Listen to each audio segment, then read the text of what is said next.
Hello friends, ഇന്ന് നമ്മൾ discuss ചെയ്യാൻ പോകുന്നത് റെയ്മണ്ട് കാർവർ എഴുതിയ ബോക്സസ് എന്ന ഷോർട്ട് സ്റ്റോറിയാണ്.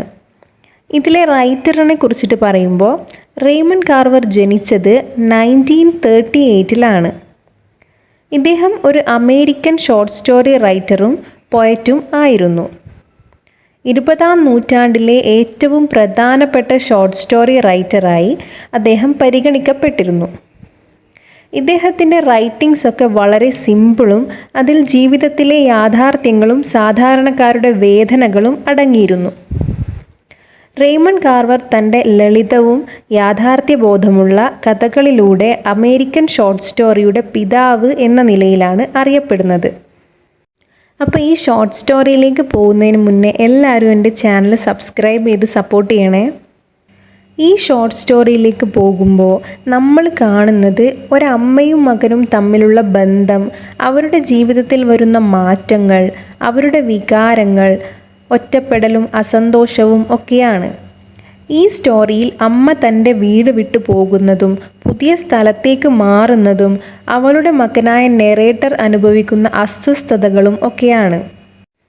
അപ്പോൾ ഈ ഷോർട്ട് സ്റ്റോറി സ്റ്റാർട്ട് ചെയ്യുമ്പോൾ നെറേറ്ററിൻ്റെ അമ്മ തൻ്റെ പഴയ വീട്ടിൽ നിന്ന് മാറി സാധനങ്ങളൊക്കെ ബോക്സസിലായി എടുത്ത് വെക്കുന്നതാണ് നമ്മൾ കാണുന്നത്. ഈ ബോക്സസ് എന്തുകൊണ്ട് ഉദ്ദേശിക്കുന്നത് അമ്മയുടെ ജീവിതത്തിലെ മാറിപ്പോകലുകളും മാറി മാറി താമസിക്കുന്ന അവസ്ഥയുമാണ്. അമ്മയുടെ ക്യാരക്ടറിനെ പറ്റി പറയുമ്പോൾ അമ്മ ഒന്നിലും തൃപ്തിപ്പെടാത്ത ഒരാളായിട്ടാണ് ഇവിടെ കാണിക്കുന്നത്. അമ്മ പലപ്പോഴും വീടുകൾ മാറി മാറി താമസിക്കുന്നു. പക്ഷേ പുതിയ വീട്ടിലേക്ക് പോയാലും അവർക്ക് സന്തോഷമില്ല. അവൾ പിന്നെയും പിന്നെയും കംപ്ലൈൻറ്റ് ചെയ്തുകൊണ്ടിരിക്കും. റെയ്മണ്ട് കാർവർ ഇവിടെ അമ്മയെ സ്ഥിരതയില്ലാത്ത, റെസ്റ്റ്ലെസ് ആയ, ജീവിതത്തിൽ സ്ഥിരമായ ഒരു ഹാപ്പിനെസ് കണ്ടെത്താൻ കഴിയാത്തൊരു സ്ത്രീ ആയിട്ടാണ് ഇവിടെ കാണിക്കുന്നത്. അമ്മയുടെയും മകൻ്റെയും റിലേഷൻഷിപ്പിൽ സ്നേഹമുണ്ടെങ്കിലും സ്ഥിരമായ സംഘർഷം ഇവിടെ കാണാൻ സാധിക്കുന്നു. നെറേറ്റർ അമ്മയെ എത്ര സ്നേഹിച്ചാലും അവരുടെ കംപ്ലയിൻസിൽ മാറ്റമൊന്നും കാണുന്നില്ല. ഈ ഷോർട്ട് സ്റ്റോറിയിൽ വേറൊരു ക്യാരക്ടർ കൂടിയുണ്ട്. ജിൽ എന്നാണ് പേര്. നെറേറ്ററിൻ്റെ ഗേൾ ഫ്രണ്ടാണ് ജിൽ. അവൾ നെറേറ്ററിൻ്റെ കൂടെയാണ് താമസിക്കുന്നത്. നെറേറ്ററിൻ്റെ അമ്മ അങ്ങോട്ടേക്ക് വന്നപ്പോഴും അവരുടെ റെസ്റ്റ്ലെസ്നെസ് കാണുമ്പോഴും ജില്ലിന് അലച്ചിൽ അനുഭവപ്പെടുന്നുണ്ട്. ഇപ്പോൾ നെറേറ്ററിൻ്റെ അമ്മ വേറെ ഒരു സ്റ്റേറ്റിലേക്ക് പോകാൻ തീരുമാനിച്ചിരിക്കുകയാണ്. അമ്മ ഇപ്പോൾ ഒന്നിനെ പറ്റിയും ചിന്തിക്കുന്നില്ല. അമ്മ എല്ലാത്തിനും കംപ്ലയിൻറ്റ്സ് പറഞ്ഞുകൊണ്ടിരിക്കുകയാണ്. പക്ഷേ ജില്ല് അമ്മയോട് ക്ഷമയോടെ പെരുമാറാൻ ശ്രമിക്കുന്നുണ്ട്.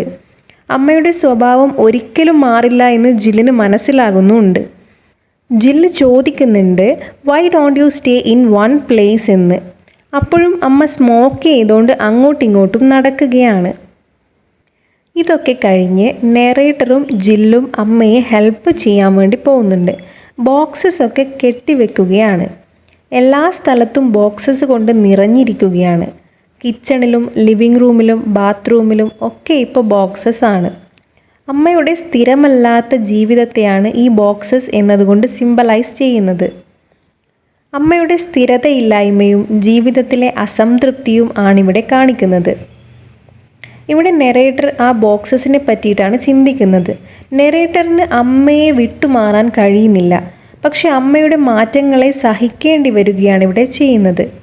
ഈ ഷോർട്ട് സ്റ്റോറിയിൽ ഓഥർ പറയുന്നത് എപ്പോഴും ഇങ്ങനെ മാറിക്കൊണ്ടിരുന്നാൽ സമാധാനം ഉണ്ടാവില്ല എന്നാണ്.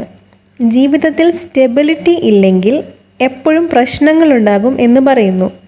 ജീവിതം ബോക്സസിൽ അടച്ചു വെച്ച പോലെയാണ് എന്ന് പറയുന്നു. അമേരിക്കൻ കുടുംബങ്ങളിൽ ചിലപ്പോൾ മാതാപിതാക്കളും മക്കളും തമ്മിലുള്ള അകലത്തെക്കുറിച്ച് പറയുന്നു. ഈ ഷോർട്ട് സ്റ്റോറിയുടെ അവസാനത്തിൽ നെറേറ്റർ അമ്മയുടെ ഈ റെസ്റ്റ്ലെസ് ആയ സ്വഭാവത്തെ സമ്മതിച്ചുകൊണ്ട് അതിൽ ഹെൽപ്ലെസ് ആയി തോന്നുന്നു. റെയ്മണ്ട് കാർവർ ഈ ബോക്സസ് എന്ന ഷോർട്ട് സ്റ്റോറിയിലൂടെ നമ്മെ പഠിപ്പിക്കുന്നത് ചിലരുടെ ജീവിതം സ്ഥിരതയില്ലാത്തതും അവർ എപ്പോഴും നെക്സ്റ്റ് പ്ലേസ് അന്വേഷിച്ചു കൊണ്ടിരിക്കും എന്നതാണ്. Thank you.